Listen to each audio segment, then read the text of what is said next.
Hello student, Jai Swaminarayan. Today we continue with the chapter number 2, Building Bylaws.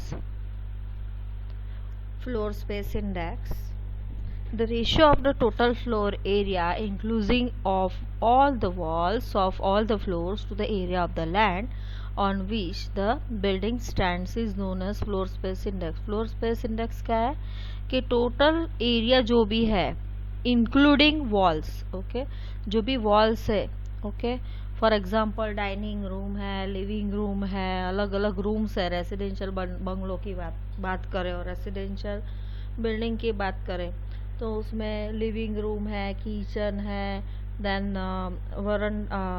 Living room, kitchen, वो सब जो भी है including all the walls, okay, जो भी अलग अलग रूम्स है, living room, dining room, kitchen, including all the walls, that is divide by, जो भी एरिया कवर होता है including wall divide by plot area और area of the land on which the building stands is known as floor space index.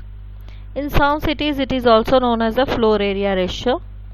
Therefore FSI is equal to FAR, total covered area of all the floors divide by plot area. That means अलग अलग floors पे जो भी area cover होता है तो उसका total area divide by plot area. The value of FSI and FAR is determined by the local authority and it is different for different areas and for different buildings of the towns. जो भी local authority है वो determine करती है और वो fix करती है कि FSI कितना होना चाहिए, ओके, और it is different for the different areas. अलग अलग एरियाज के लिए FSI डिफरेंट होता है और also it is different for the different buildings, यानी अलग अलग बिल्डिंग के लिए भी FSI अलग अलग होता है. Tentative figures of the FSI for the typical town may be given in the table. Residential area तो स्कीम एरिया है तो that is 1 FSI. Maximum allowed on ground floor 0.4. That means ground floor आप कितना construct कर सकते हो 40%. Residential और city area है तो FSI कितना है 4. Facing street or of more than 12 meter width, okay. Residential area है तो that is city area, FSI कितना लेना है 3. इंडस्ट्रियल एरिया और स्कीम एरिया है तो FSI कितना लेना है 1.5. Maximum allowed on ground floor 1. That means 100% आप कंस्ट्रक्ट कर सकते हो. 1 maximum allowed on ground floor 1. That means 1 आप अलाउ कर सकते हो. Then commercial scheme area 1.33 FSI लेना है. Maximum allowed in ground floor 0.4, okay. जो maximum allowed on ground floor that is 0.40. That means 40%. Maximum allowed in ground floor that is 40%. Maximum allowed on ground floor 1%. That means 1.5% है, okay. 1.5 FSI है तो आप क्या नीचे maximum नीचे cover कर सकते हो ग्राउंड फ्लोर, ऊपर बाकी का जो है वो कवर कर सकते हो, ओके. दैट मीन्स 1.5 कैसे आया तो दैट इज टोटल जो भी एरिया इंक्लूडिंग वॉल है वो divide by plot area, okay. तो वो हम आगे देखेंगे कि FSI कैसे कैलकुलेट करते हैं और उसको कैलकुलेशन में लेके, ओके, हम बिल्डिंग में कैसे प्लान कर सकते हैं, ओके. वो सब आगे आएगा. पर यहाँ पे क्या किया है, maximum allowed on ground floor 1.0 और इसमें 0.4. ये सब आगे पढ़ना आएगा, ओके. इसके रिलेटेड FSI के रिलेटेड आपको आगे पढ़ना आएगा कि फॉर एग्जांपल FSI इतना है तो FSI का यूज़ करके एरिया कितना होता है, उसमें से हम 34% नीचे यूज़ करेंगे तो ऊपर 40% यूज़ कर सकते हैं. दैट मीन्स फॉर एग्जांपल हमने 50% एरिया लिया तो टोटल आपका FSI 1 है तो जो भी तब आपका कवर्ड एरिया आएगा FSI कैलकुलेट करके तो क्या आएगा, बिल्टअप एरिया आएगा FSI को कैलकुलेशन में लेके तो कितना आएगा 1 इंटू जो भी हमारा प्लॉट एरिया है वो आएगा. दैट मीन्स आप कितना कंस्ट्रक्ट कर सकते हो, तो 1 जितना कंस्ट्रक्ट कर सकते हो। That means for example ground floor पे 50% लिया तो फर्स्ट फ्लोर पे कितना लोगे, अगेन 50%। और इसमें 1 है तो आपने ग्राउंड फ्लोर पे 40% लिया तो ऊपर कितना लेना पड़ेगा, 60%। Okay, that means first floor पे 60% आप कंस्ट्रक्ट कर सकते हो। Okay, Floor space index FSI criteria controls the development activity on the plot and thus can be used as a measure to check the density of the population। तो FSI क्या करता है, वो development activity on the plot, कितना develop कर सकते हैं हम एरिया को, वो कंट्रोल करता है। Okay, thus can be used as a measure to check the density of the population। It limits the total floor area of the building in relation to the plot area। तो plot area के हिसाब से floor area total कितना है वो calculate करना है, और उसकी लिमिट करना है कि भाई ये प्लॉट एरिया है, उसके हिसाब से फ्लोर एरिया इतना ही होना चाहिए। Total floor area for example 2 floors है तो ग्राउंड फ्लोर इतना है, फर्स्ट फ्लोर इतना है, टोटल फ्लोर एरिया जो भी है उसको लिमिट करना है कि इतना ही हम कंस्ट्रक्ट कर सकते हैं, तो उसके लिए FSI यूज होता है। A floor area ratio of 1.6 means that the total area of all the floors in a building cannot be greater than 1.6 times the area of the plot। For the instance, if plot area is say 300 meters square, permissible FSI is 1, maximum built up area which can be put up on the plot is 300 meters square। तो 300 metre square that means आप नीचे 300 metre square construct कर सकते हो। आपको ground floor plus first floor करना है तो 150 प्लस 150 ऐसे भी कर सकते हो, 2 फ्लोर करना है तो।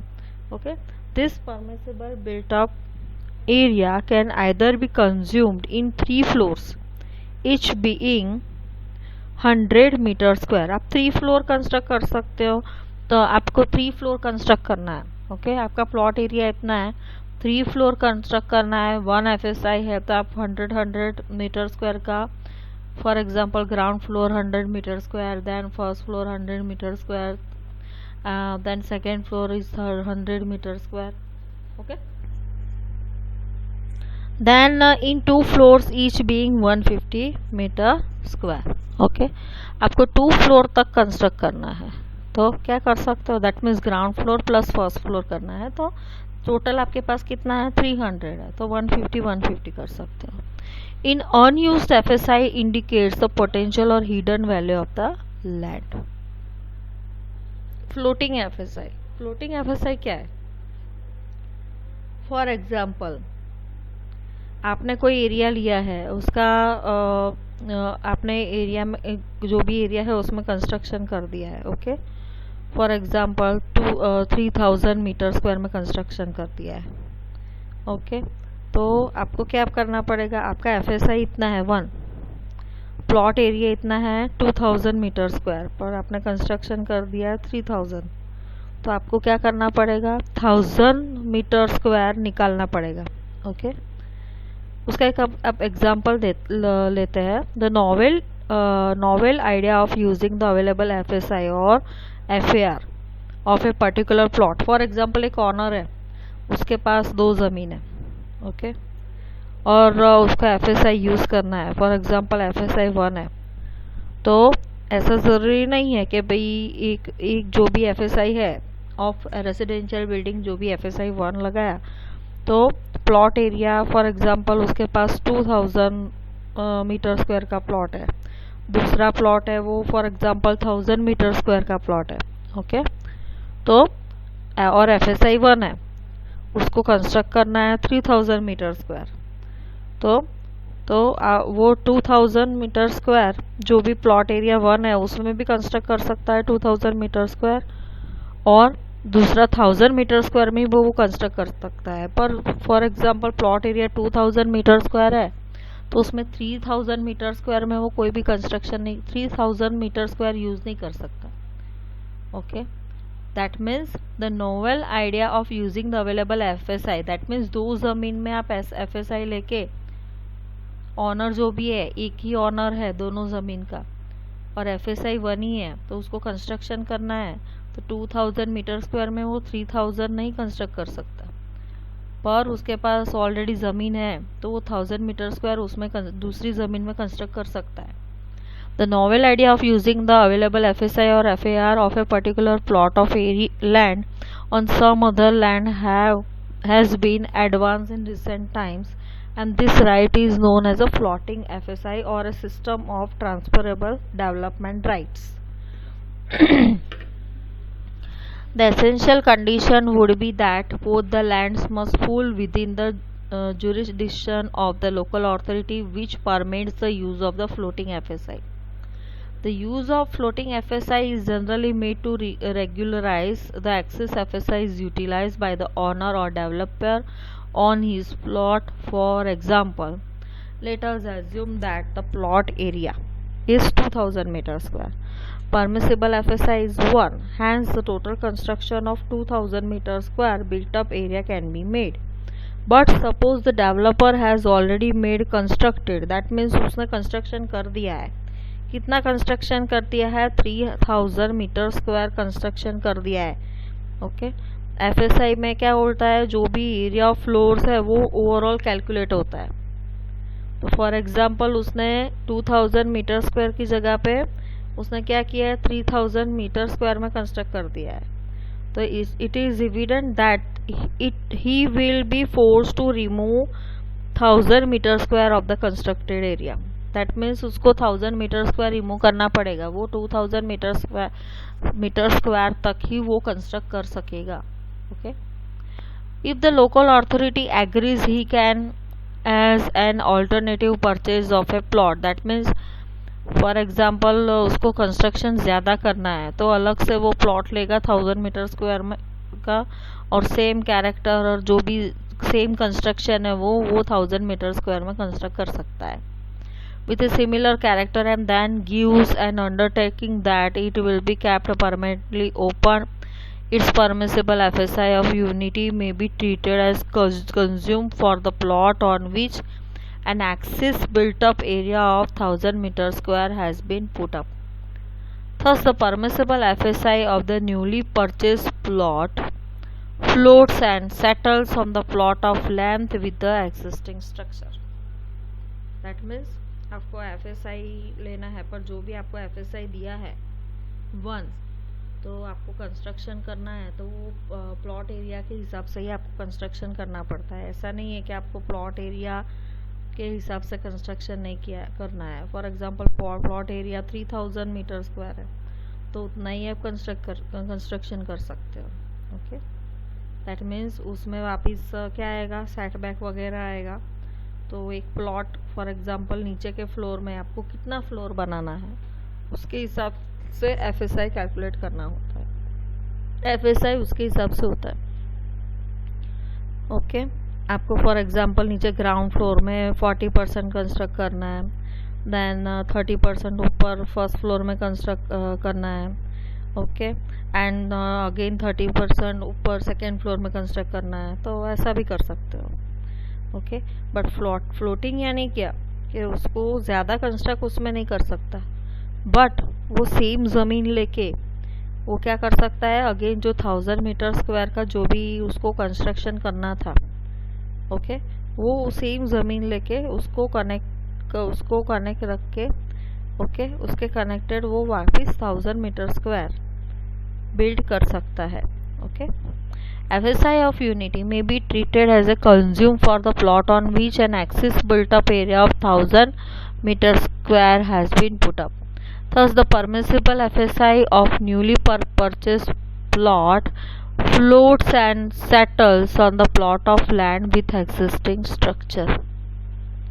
The term floating FSI should not be confused with the balance FSI or available FSI. The difference between the permissible FSI and the FSI is utilized indicates the balance FSIs on the plot itself. However, if the circumstances permit, the balance FSI can be made to float and settle on the adjoining property. That means एक ज़मीन है उसके बाजू में एक again आप plot लो और उसमें जो भी 1000 मीटर स्क्वायर दूसरा आप कंस्ट्रक्ट करना चाहते हो वो कंस्ट्रक्ट करो, that is called floating FSI। Owner एक ही होना चाहिए। While computing the FSI, the following items are not included in the total built-up area: parking places without any enclosures, partitions of any kind with clear height 2.4 meter, parking places जो भी है without any enclosures or partitions of any kind with clear height 2.4 meter, and in case of slabs with beams columns height should not exceed 2.8 metre, तो वो क्या है हमें include नहीं करना है। ओके, बीम्स कॉलम्स आपने देखा होगा, जो भी रेसिडेंशियल बंगलो वगैरह होता है उसमें क्या होता है, बीम्स कॉलम का यूज़ करके एक शेड जैसा बनाया हुआ होता है, तो वो हम कैलकुलेशन में नहीं ले सकते। Basement for the parking with maximum clear height 2.4 meter. Okay, तो बेसमेंट फॉर पार्किंग के लिए जो भी बेसमेंट यूज़ होता है मैक्सिमम क्लियर हाइट कितनी होनी चाहिए, 2.4 मीटर। ओके, तो वो इंक्लूड नहीं करना है फ्लोटिंग FSI में। Then 7% of total basement FSI में कैलकुलेट नहीं करना है। 7% of total basement area use for the safe deposit vault, that means a large room or a chamber used for the storage, especially an underground one। Okay, तो वो भी हमें consider नहीं करना है FSI में। Weather shed up to 0.6 meter width, weather shed को भी हमें FSI में नहीं कैलकुलेट करना है। Security cabin up to 4 meter square, electric cabin, electric sub station, staircase, okay, ramps leading to cellar of upper floor. Okay, ramps भी calculate नहीं करना है। Lift well, stair cabin, interior open spaces and ducts, that is a tube or a pipe that carries liquid और air, that is called duct, वो भी calculate नहीं करना है, subject to 4% of built up area. Wells, boards, tube wells, वो सब भी हमें कैलकुलेशन में नहीं लेना है। Important terminology. First, building any structure for whatsoever purpose and whatsoever material constructed, every part thereof whether used for human habitation or for any other purposes is known as building। okay, building किसको बोलते हैं, वो कोई भी purpose के लिए use होता है, उसमें कोई भी कंस्ट्रक्शन में कोई भी मटेरियल यूज़ हुआ होता है, बट वो ह्यूमन हैबिटेशन के लिए जो यूज़ होता है that is called building. A building consist of foundation, plinth, walls, floors, roofs, verandas, balconies, projections, chimneys, plumbing and building services etcetera. Building unit. The term building unit is used to indicate a final plot or the combination of more than one final plot as approved by the concerned local authority।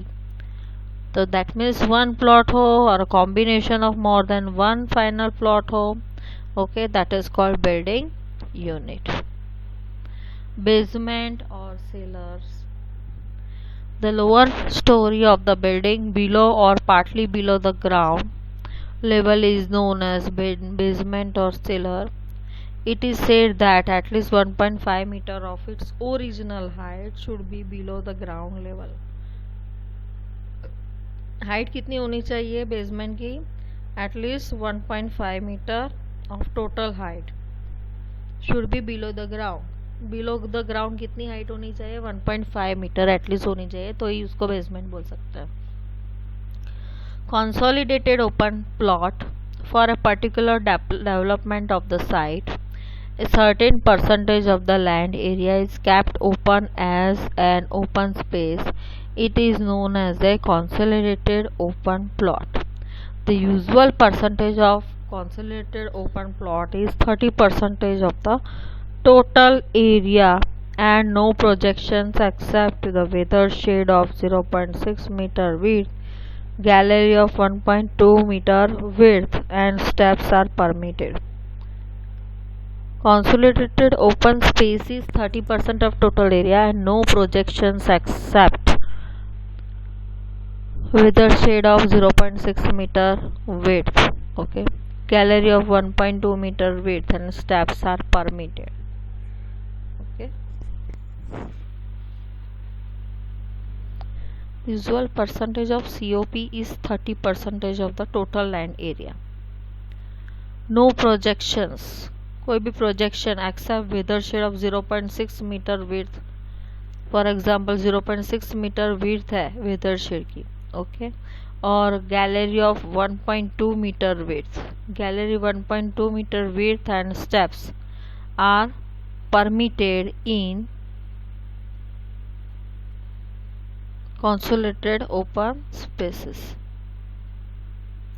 The COP may be individual or inclusive of the margins and approaches to be provided for the building units on the plot, and the area of COP is not to be deducted from computing the FSI of the proposed development. If the area to be allotted to the COP exceeds 500 meters square, the COP may be permitted to be subdivided into 2 units with one such unit of minimum size 15 meter by 15 meter. If the area to be allowed to the COP exceeds 500 meter square, the COP may be permitted to be subdivided into 2 units. जो भी area है उसको 2 part में divide करो with one such unit of minimum size 15 meter by 15 meter. Permit यानी क्या? A permission or authorization is writing by the authority to carry out the work regulated by the code is known as permit. That means कोई भी permission in return form में देता है authority के द्वारा, जो भी रिटर्न फॉर्म में हमें परमिशन मिलता है that is called permit. Okay, यहाँ पे CUP में क्या इंक्लूड होता है? तो no projection expect, that means 0.6 meter width weather shed का प्रोजेक्शन नहीं है, उसके उससे कम है.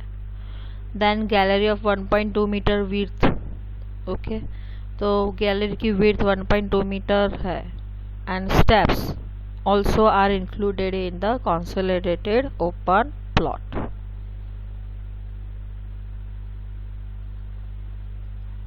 Okay, thank you.